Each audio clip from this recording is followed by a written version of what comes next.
A ver, haremos un resumen general de silencio, mucho habla, silencio. Silencio, chicos. Haremos un resumen general de todito, lo Sí. que tendríamos que haber sabido hasta este punto, ¿no ves? Sí, por favor. Ya. Entonces empezaremos así. Primero, oferta y demanda, ¿no ven? Elasticidades, ¿cuáles son? Después, la parte de impuestos. Después de impuestos, teoría del consumidor cardinal, teoría del consumidor ordinario, teoría de la producción y sus casos, teoría de los costos, competencia perfecta, monopolio, oligopolios y mercado de factores. Todito tendríamos que ver un resumen, ¿no ves todito? Sí. Ya, eso haremos, desde el inicio. Y más resumido. Lo más resumido posible, ¿ya? Ya. A ver, primeramente, la cantidad demandada A menos B veces P, lineal, ¿no ves?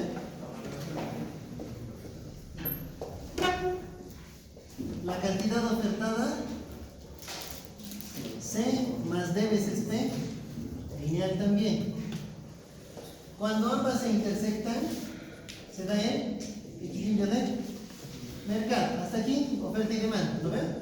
Los casos particulares de la oferta y de la demanda, cuando existe excedente, que en este caso sería la cantidad ofertada menos la cantidad demandada. Y la escasez, que simplemente viene definida como la cantidad demandada menos la cantidad ofertada, siendo así que en este caso la cantidad ofertada es mayor que la cantidad demandada y la cantidad demandada en este caso es mayor que la cantidad ofertada. ¿Hasta aquí hay dudas o consultas? En el grafiquito nos plantea en este caso. Aquí está el equilibrio del mercado, el excedente y por debajo la esca y el precio de aquí. ¿Lo ven? Ya, hasta aquí. No hay nada de dudas ni consultas, nada, ¿lo ven?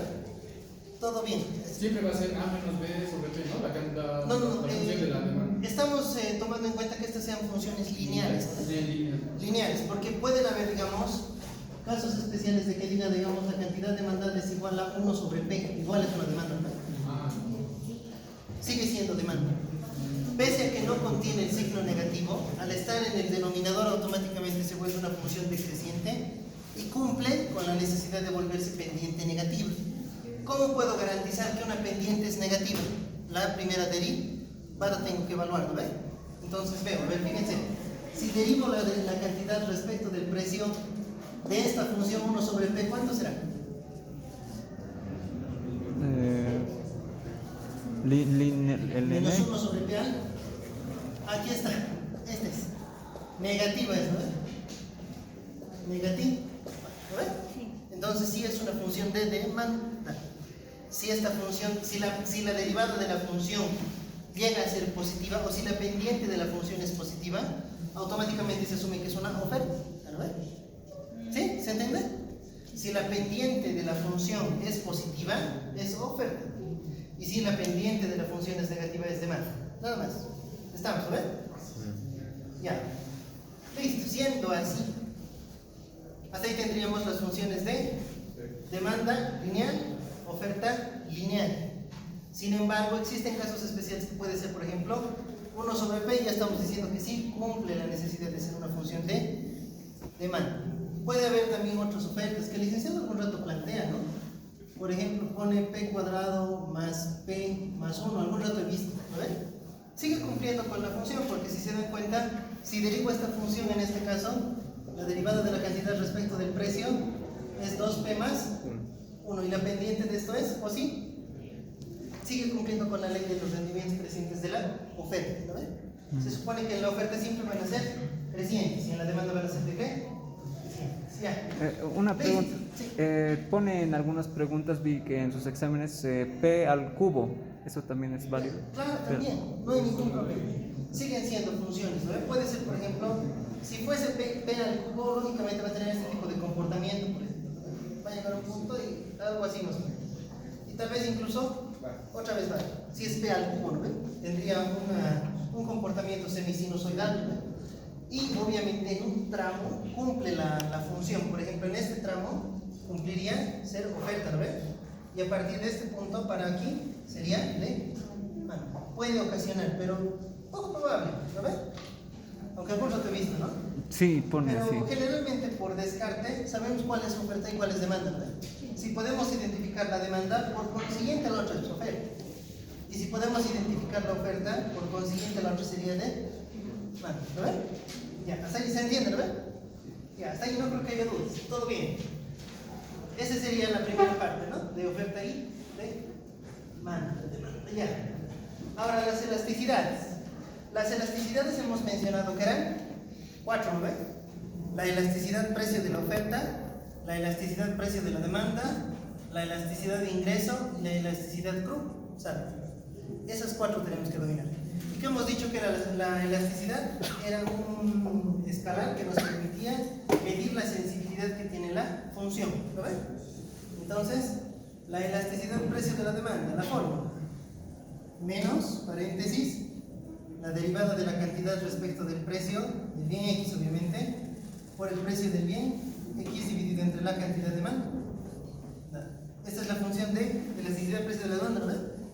Esto cuando las funciones eran continuas, ¿no? No se van a olvidar. ¿Se acuerdan, no? La diferencia entre función continua y discreta. Ya. Cuando las funciones son continuas, esta formulita. Y cuando son discretas, aquí al lado, ¿no? La elasticidad precio de la demanda es igual a la variación porcentual de la cantidad respecto de la variación porcentual del precio del bien. Así es, ¿no ven? ¿Se acuerdan? Ya. Funciones discretas, funciones con. Amén. ¿No ven? Que así sea. La demás, la elasticidad precio de la oferta.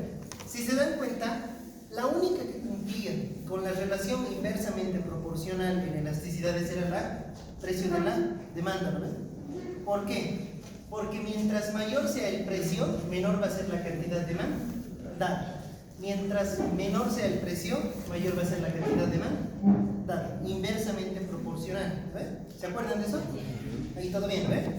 Mientras que las otras, la elasticidad precio de la oferta, la elasticidad de ingreso y la elasticidad cruzada tenían una relación directamente proporcional.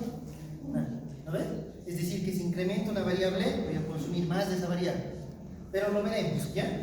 Los criterios de análisis que tenían la elasticidad precio de la oferta y la de elasticidad precio de la demanda son los siguientes. La fórmula sigue siendo la misma, ¿no ven?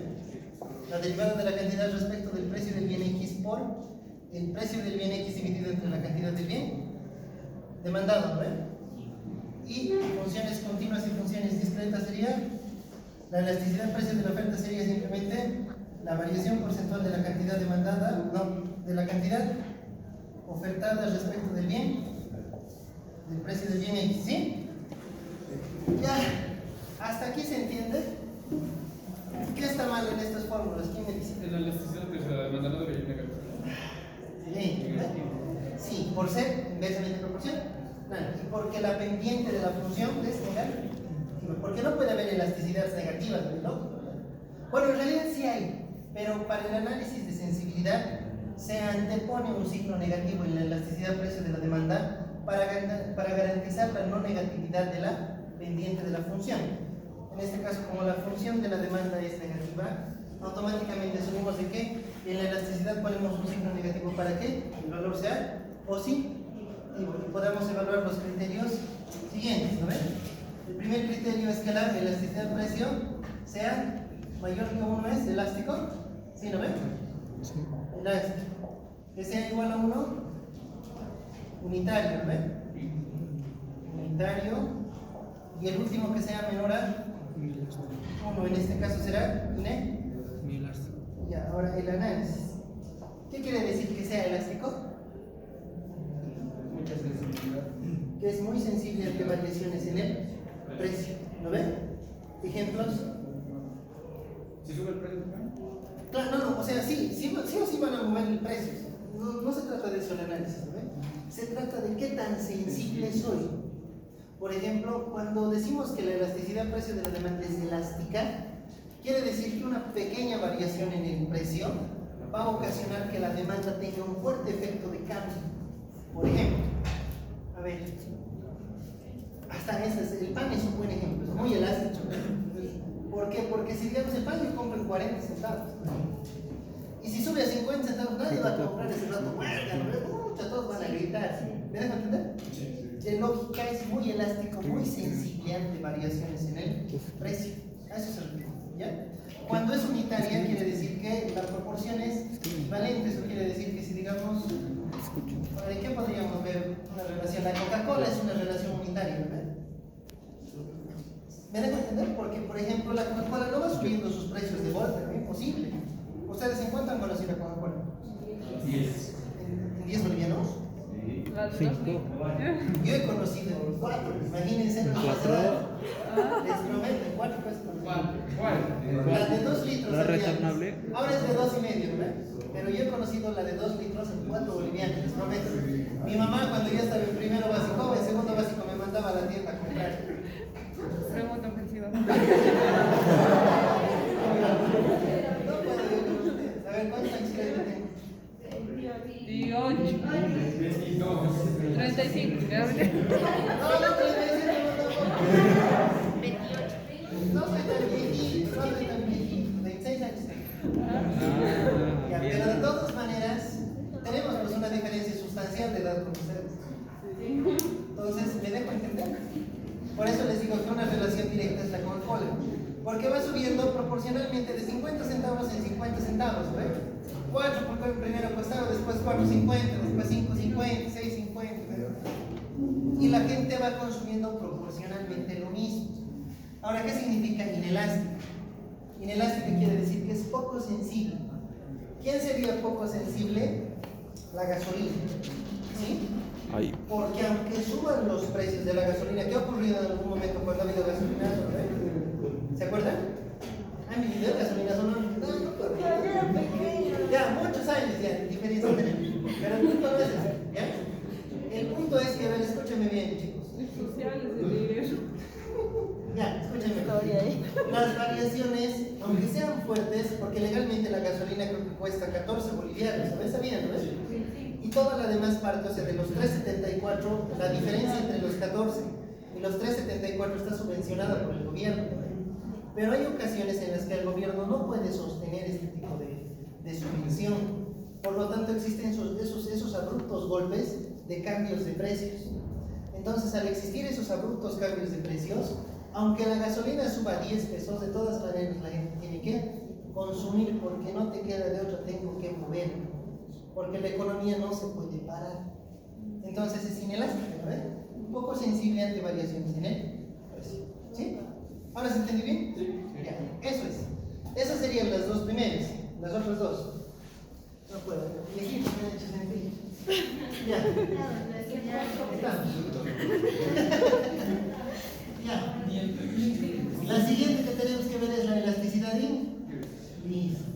La derivada de la cantidad respecto del ingreso por el ingreso sobre la cantidad. Si se dan cuenta, sigue siendo la misma fórmula, ¿verdad? En todos los casos seguimos en lo mismo, lo mismo. Miren, la derivada de la cantidad respecto del precio del bien X por el precio respecto a la cantidad. La derivada, lo mismo. Allá, lo mismo. ¿Quién generalmente está en el denominador? El variable, la variable. Denominador, La variable, la variable precio, la variable precio. Y si quisiera ver la elasticidad cruzada ay, no el sé. precio del bien sustituto o complemento. Ahora fíjense esto. La del numerador es la variable de decisión. ¿O no? No. La variable del numerador es la variable decisional, la que se va a ver afectada. Y la del denominador siempre es la variable de decisión, es la que va a variar respecto a algo. Entonces, en este caso, por ejemplo, en las primeras dos, la variable de decisión es el precio del bien X y el precio del bien X. Y aquí en el ingreso, la variable de decisión es el ingreso. Y aquí en la elasticidad cruzada, la variable de decisión es el precio del bien, sustituto o complemento. ¿Sí? ¿Se entiende, verdad? Ya, por lo tanto, los análisis que tenemos que hacer aquí. En la elasticidad de ingresos son bienes.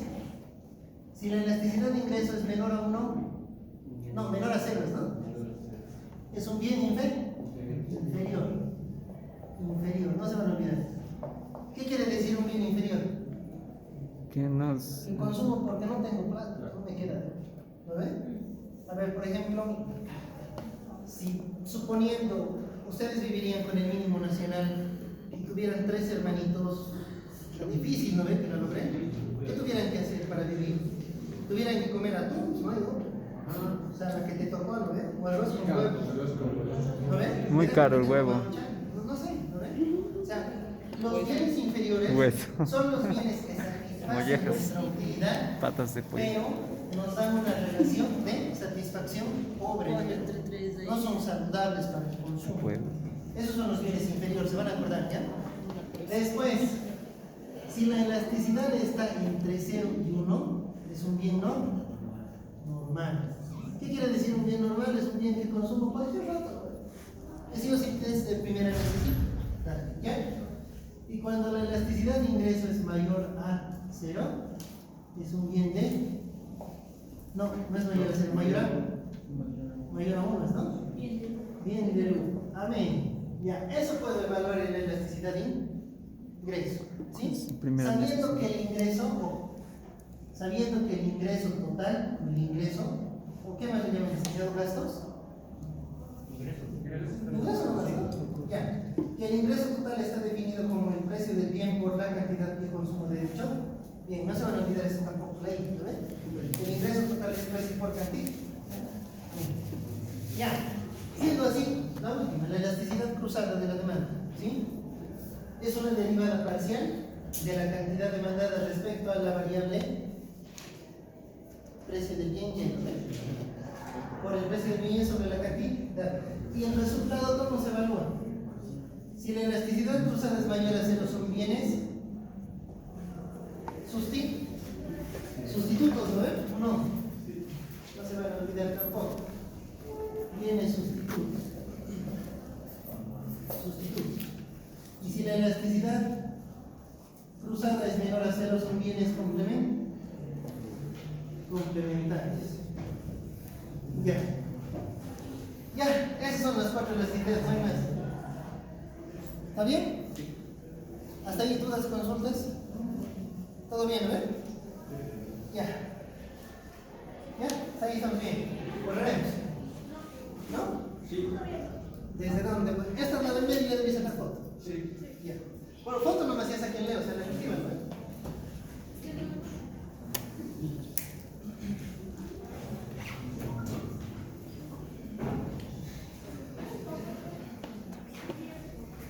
¿Qué? Impuestos, ¿no? Ya, los impuestos, a ver. Impuestos y subvenciones.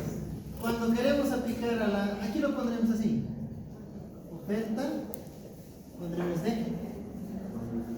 demanda, ¿no? Ya. En la oferta el impuesto se va a aplicar con signo negativo, ¿no? Entonces, se supone que voy a tener una cantidad ofertada en función al precio y la cantidad ofertada aplicada el impuesto será igual a la función menos el ¿sí? Lógicamente, un ejemplito. Supongamos que tengo menos 4 más 10 veces el precio y suponiendo que tengo un impuesto específico de 2 bolivianos, la cantidad ofertada después del impuesto será igual a menos 4 más 10 multiplicado por P menos T. Sabiendo que T vale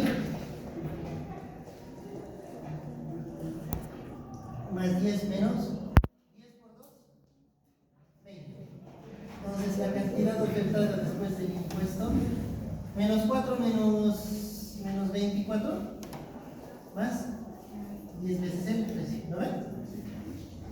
Ya. La nueva función de oferta con impuesto y la función base sin impuesto. ¿Está bien? Ahora, ¿qué ocasiona del impuesto? Si analizamos las funciones, ¿la pendiente habrá cambiado? La pendiente. ¿No? ¿No ven? No. La pendiente no se modifica, chicos. A ver, fíjense. 10 veces el precio. Lo único que ha hecho la curva de oferta es rotar. ¿Lo ven? Porque no se ha desplazado. A ver, fíjense. Si nosotros teníamos inicialmente esta función de oferta, digamos, aquí es menos 4, y de aquí se estiraba ahí, ¿sí? Si se dan cuenta, lo que uno pensaría de manera lógica es que la aplicación de un impuesto tendría que haber hecho que esta curva de oferta se desplace, ¿no ve? Pero la curva se ha desplazado, no, porque analíticamente estamos viendo de que la pendiente se ha mantenido, ¿no ve? Por lo tanto, el ángulo que existe aquí, de lógica va a seguir siendo el mismo, ¿no? Sí, Estoy hablando chino. se desplaza a la derecha. ¿Se me entiende, no? De lo que Sí, les sí, estoy ya hablando. sé. Ya. La pendiente o el ángulo de inclinación que tiene la curva de oferta se mantiene, pero el punto de corte ha cambiado, ¿no? Aquí debe estar. Ya no será pues obviamente así, ¿no? Será algo así. Si se dan cuenta, se va a volver más parada, ¿verdad? Pero no se ha desplazado, ha rotado. ¿Miren? Ah, sí. De aquí a aquí. De aquí a aquí. ¿No ven? Es una rotación lo que ha ocasionado la aplicación del impuesto, ¿no ven? Mientras que un cambio en alguna de las variables intervinientes dentro del modelo de la oferta ocasiona desplazamientos, que es lo que deberíamos haber visto. No hemos visto, pero lo mencionaremos como comentario al ciclo, ¿ya? Los desplazamientos.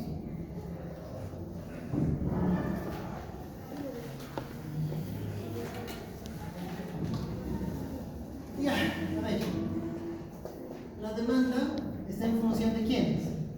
Del precio del bien X, del precio del bien sustituto complementario. Sustituto, digamos, complementario, digamos, el ingreso, digamos, gustos y preferencias, digamos, etc, ¿no? Tiene varios factores, ¿no?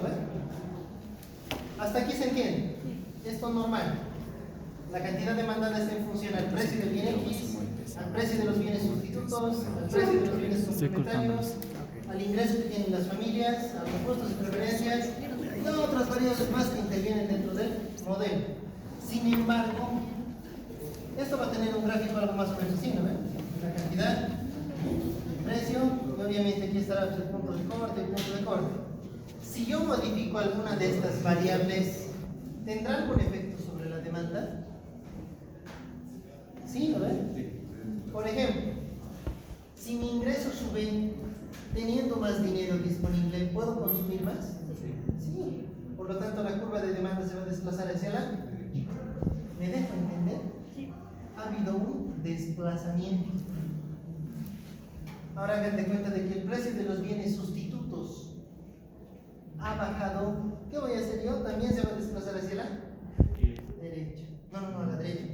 Todo incremento es derecha, todo decremento es izquierda. Eso no olviden. Y eso en macro van a seguir viendo, porque seguimos en lo mismo. Ya, entonces el precio del bien sustituto hace que la demanda se desplace hacia la derecha, un decremento en el bien sustituto, porque lógicamente, si suponiendo el precio del pan, el precio del, qué sé yo, ya té y café son sustitutos. Si el té cuesta 10 pesos y el café cuesta 5, ¿qué prefiero consumir? Café. Lógicamente mi demanda va a caer, ¿o no ven? Es inversamente proporcional. ¿Sí? ¿Se ha entendido? Sí. Ya, en este caso es un desplazamiento, se ha desplazado, ¿no ven? Pero en este caso no. En el caso de los impuestos, las curvas rotan sobre su mismo. ¿Ya? Más o menos se dice. Ya, ahora los conceptos más importantes que serían los análisis, nomás ya. En este caso, las incidencias, ¿no? Después de haber aplicado los impuestos, tenemos que ver el equilibrio del mercado, ¿no? Después del impuesto. Lo que va a ocasionar que haya existido inicialmente un equilibrio de mercado, se haya aplicado un impuesto y ese impuesto haya ocasionado que haya un nuevo equilibrio en el mercado. Verán, fíjense aquí, piensen en nuestro grafiquito.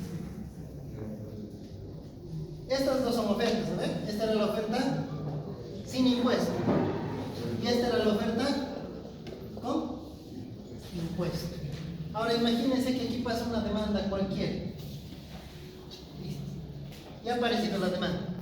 Fíjense, en el primer caso, lo que han hecho es que este era mi precio de equilibrio y mi cantidad de equilibrio. Hagan de cuenta de que este precio era, qué sé yo, 5, ¿no ven? Sobre el eje de los reales nomás. ¿Qué ha ocasionado el impuesto? Que la curva rote, ¿no ve? Y al rotar, fíjense el efecto que ha habido. Se ha reducido la cantidad y se ha incrementado el, digamos, a 6, ¿no ve? No hay problema. Y la cantidad, si digamos, suponiendo, por ponerle numeritos, haya sido 10, ahora se ha reducido a... ¿Me dejo entender? Ese es el efecto que ha ocasionado el impuesto. Sin embargo, el impuesto no lo puede pagar totalmente el productor, ¿no? Y lógico. Ni tampoco lo puede pagar totalmente el consumidor, sería una aberración, ¿no? Un golpe a una economía. Es por eso que se dan las incidencias del consumidor y la incidencia del vendedor. La incidencia del consumidor refleja la parte del impuesto que pagan los demandantes y la incidencia del vendedor refleja la parte que pagan del impuesto los ofertantes. ¿Se ha entendido? Eso refleja las incidencias. Por lo tanto, la incidencia del consumidor simplemente será el precio de equilibrio después de haber aplicado el impuesto menos el precio de equilibrio inicial de mercado. Esa es la parte que paga el consumidor del impuesto. Y la incidencia del vendedor, o la parte que paga el vendedor del impuesto, es el impuesto justamente menos la parte que paga el consumidor. ¿Se ha entendido? Amén. Eso es. Ahora, esto estamos analizándolo linealmente, tendríamos que pasarlo a áreas, ¿no? ¿Y cómo pasamos a áreas? Simplemente multiplicando, ¿no? La incidencia del consumidor total simplemente va a ser la incidencia del consumidor multiplicado por la cantidad. Y la incidencia del productor o del vendedor total va a ser simplemente la incidencia del vendedor multiplicado por la producción. Ahora, de ese impuesto recaudado, ¿será para alguien el impuesto? Sí, ¿no? Para el gobierno. Para eso hacemos, ¿no? Sí. Ya, entonces a eso se le llama recaudaciones gubernamentales. Y las recaudaciones gubernamentales no son otra cosa que los impuestos que estoy cobrando en este mercado multiplicados por la cantidad de equilibrio después de haber aplicado el impuesto. Por eso usamos el término sub 1, porque reflejamos equilibrio con sub 0, ¿no ve?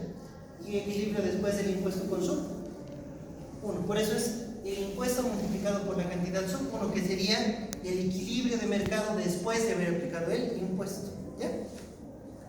¿Ya? ¿Se ha entendido?